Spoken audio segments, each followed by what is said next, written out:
আসসালামু আলাইকুম।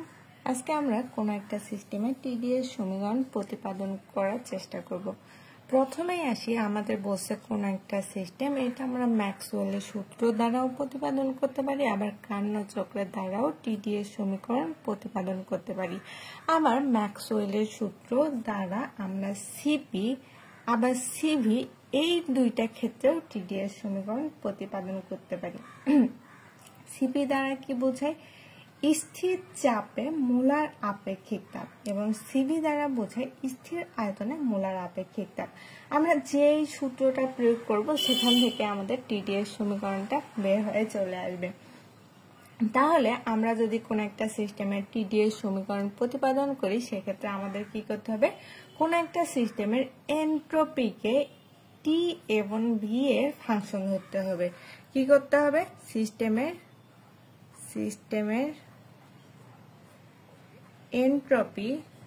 এনট্রপিকে কি দ্বারা প্রকাশ করা হয় বলতো?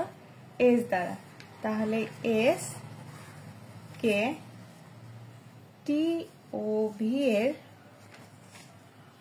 এর ফাংশন ধরে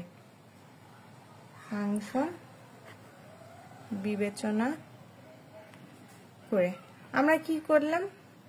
আমরা কোন একটা সিস্টেম, সেটা ধরে নাও যে এস একটা সিস্টেম, এই সিস্টেমকে আমরা টি এবং ভি এর ফাংশন বিবেচনা করে নিলাম। তাহলে ফাংশন অফ টি আর ভি। এটাকে আমরা এখন কি করব? অন্তরীকরণ করব। যদি এটাকে আমরা অন্তরীকরণ করি, তাহলে আমাদের এখানে কি আসবে বলতো? যেহেতু এটা একটা চলক, তাহলে এস কে যদি আমরা ডিফারেন্সিয়েট করি, তাহলে এখানে আসবে আমাদের ডিএস ইকুয়াল টু আমাদের ফাংশন অফ টিভি আছে, দুই চলক বিশিষ্ট একটা ফাংশন।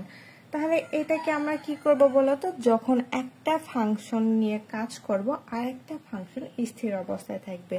আবার আরেকটা ফাংশন নিয়ে যদি কাজ করি, পাশে যে আরেকটা ফাংশন থাকবে, মানে একটা ফাংশন নিয়ে কাজ করব, ধরে নাও যে টি কে নিয়ে কাজ করলাম, ভি স্থির থাকলো। আবার ভি কে নিয়ে যদি কাজ করি, টিটা স্থির থাকবে।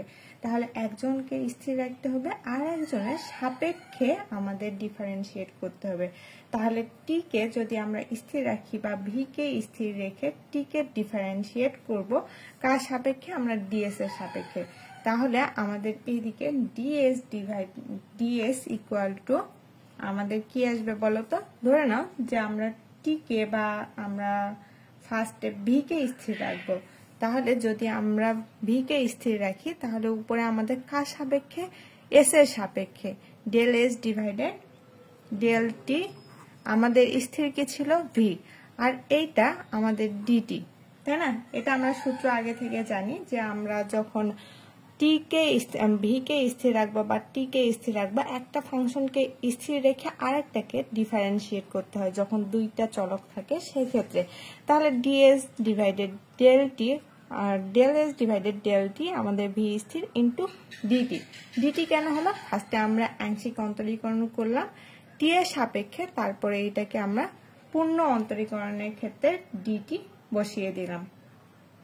এখন প্লাস আমাদের আরেকটা ফাংশন কি ছিল? ভি। তাহলে আমাদের কি করতে হবে? ভি এর সাপেক্ষে এস কে অন্তরীকরণ করতে হবে। তাহলে del S divided del V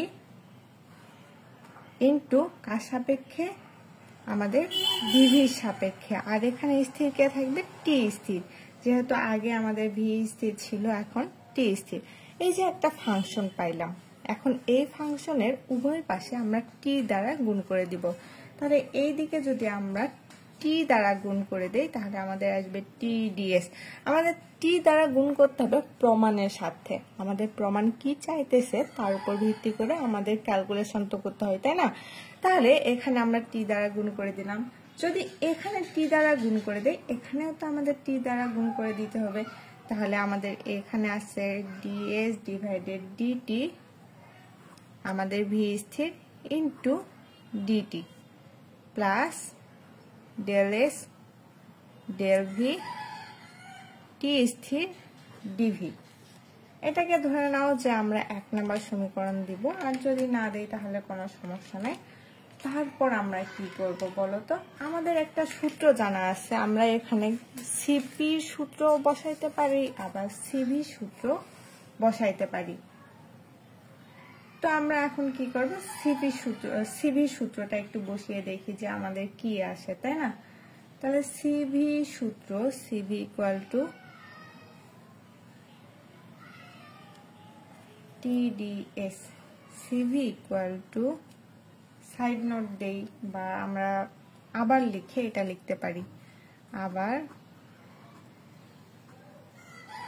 CV equal two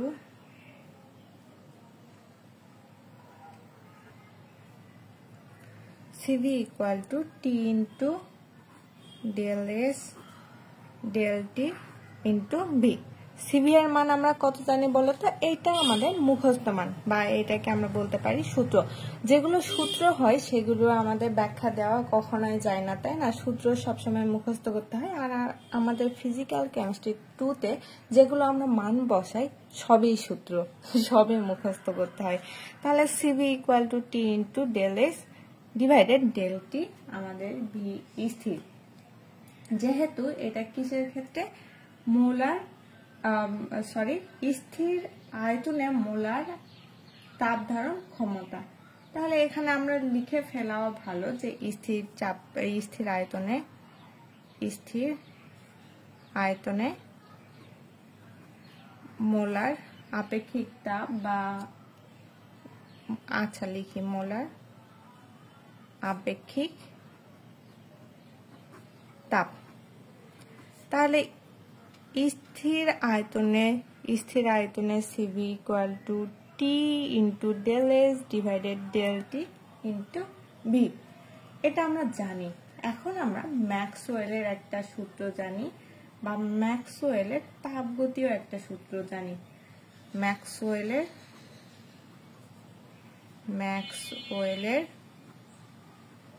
সম্পর্ক হতে তাহলে ম্যাক্সওয়েলের সম্পর্কটা আমরা কি জানি বলতো, ম্যাক্সওয়েলের সম্পর্ক হচ্ছে del S divided del V, T স্থির ইকুয়াল টু ডিপি ডিভাইডেড আর ডিপি বা del P divided del T আমাদের ভি স্থির।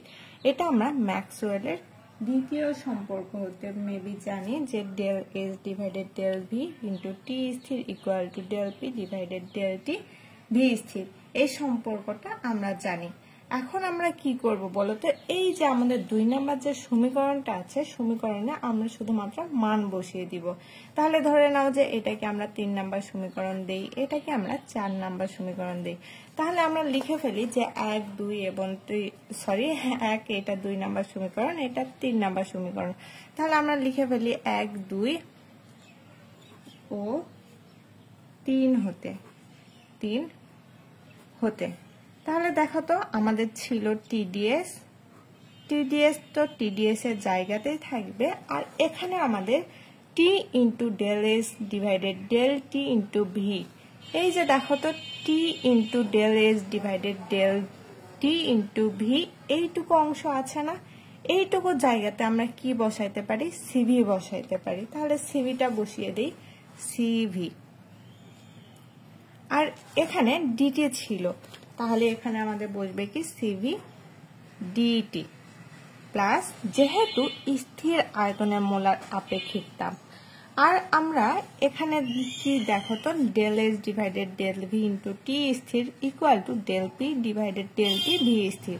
এটা আমরা কোথায় জানি দেখেছি, দেখো কোথায় দেখেছো, এই যে দেখো এই সূত্রতে যদি আমরা আসি, del S divided del V আমাদের ইন্টু টি স্থির ডিভি, এটা ছিল না? তাহলে এই জায়গাতে আমরা কি বসাইতে পারি, এটা বসাইতে পারি না? যদি এটা বসাইতে পারি তাহলে বসিয়ে দেই, এখানে কি আসে দেখো তো, del S divided del V T স্থির equal to del P divided del T V স্থির। তাহলে এই অংশটুকুর পরিবর্তে আমরা কি লিখতে পারি, এই অংশটুকুর পরিবর্তে del P divided del T V স্থির লিখতে পারি। তাহলে লিখে ফেলি ডেল টি, আমাদের টি আগে গুণ অবস্থায় ছিল, টিটা লিখে ফেলি, T into del P divided del T আমাদের এই যে ডিভি, তাহলে ডিভি লিখে ফেললাম। এটাই হচ্ছে আমাদের টিডিএস এর সমীকরণ। তাহলে টিডিএস এর সমীকরণ আমাদের ফার্স্ট থেকে যদি আসি, দেখি এখানে কি কি করছে। সিস্টেমের এস কে আমরা কি করলাম, টি এবং ভি এর ফাংশন বিবেচনা করলাম। তাহলে S equal to F of TV লিখে ফেললাম। এটা দেখো তো দুই চলক বিশিষ্ট একটা ফাংশন আছে। তাহলে আমরা এটাকে অন্তরীকরণ করলাম। অন্তরীকরণের ক্ষেত্রে আমরা এতদিন ধরে জানে আসছি বা আমরা দেখছি ds equal to del S divided del T, V স্থির ইন্টু ডিটি। এটাকে কি করলাম, আমাদের স্থির রাখলাম ভি কে। আবার আমরা টি কে যখন স্থির রাখবো তখন আমরা কি করব, del S divided del V dV. এটুকু তো আমরা জানি, আগে থেকেই জানি। এখন আমরা কি করলাম, উভয় পাশে টি দ্বারা গুণ করে দিলাম। এইটুকু খুবই ইজি, এইটুকুর মধ্যে ঘোর পেজ কিছুই নেই। এখন আসি যে স্থির আয়তনে মোলার আপেক্ষিক তাপ। যখন স্থির আয়তনে মোলার আপেক্ষিক তাপ, সেক্ষেত্রে আমরা সিভি ইকুয়াল টু জানি, CV equal to T into del S divided del T, V স্থির। আবার আমরা ম্যাক্সওয়েলের একটা সূত্র জানি, ম্যাক্সওয়েলের সম্পর্ক। তাহলে ম্যাক্সওয়েলের সম্পর্ক ছিল del S divided del V T স্থির equal to del P divided del T V স্থির।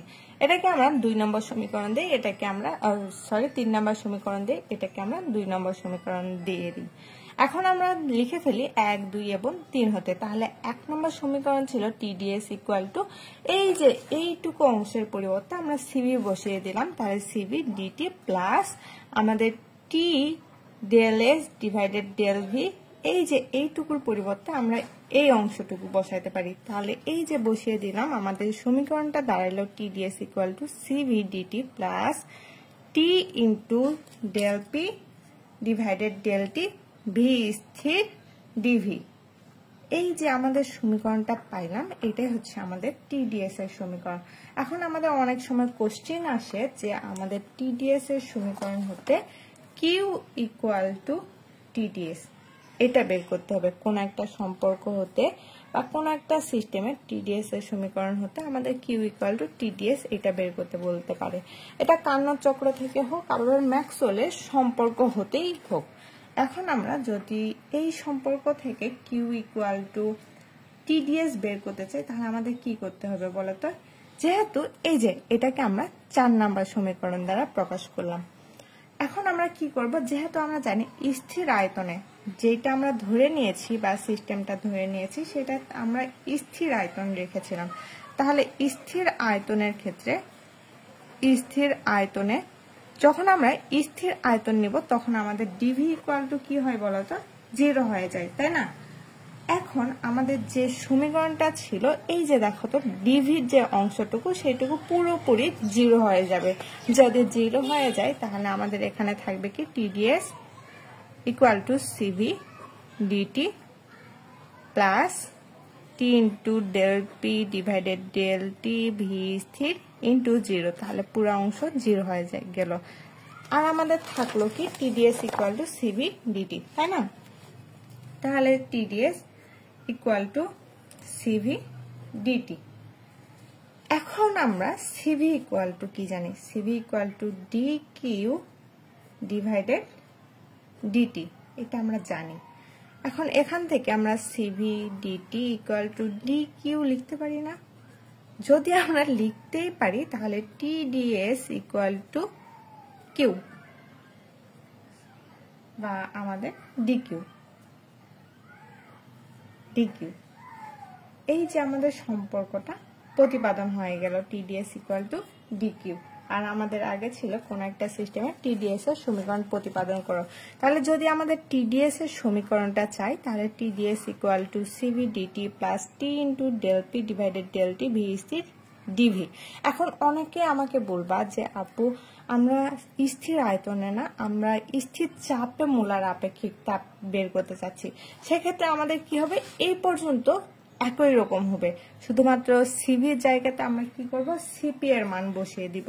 আবার ম্যাক্সওয়েলের সম্পর্ক যেটা আছে সেখানে আমাদের আরো একটা সম্পর্ক আছে, দ্বিতীয় সম্পর্ক del S divided del P into T স্থির equal to minus del V divided del T P স্থির। আমাদের এই যে সিভিডিটি এর জায়গাতে পজিটিভ আসছে না, যখন আমরা সিপিডিটি এর মান বের করতে যাব বা আমাদের টিডিএস এর সমীকরণ হতে আমরা স্থির চাপে মূলের আপেক্ষিক তাপটা বের করব, সেক্ষেত্রে আমাদের সিপিডিটি এখানে মাইনাস আসবে, minus T into del V divided del T P স্থির ডিপি, এই মানটা আসতে পারে। এখন তোমাদের ইচ্ছা যে তোমরা কিসের মান বের করবা টিডিএস এর সমীকরণ প্রতিপাদনের ক্ষেত্রে, এটা একান্তই তোমাদের ইচ্ছা।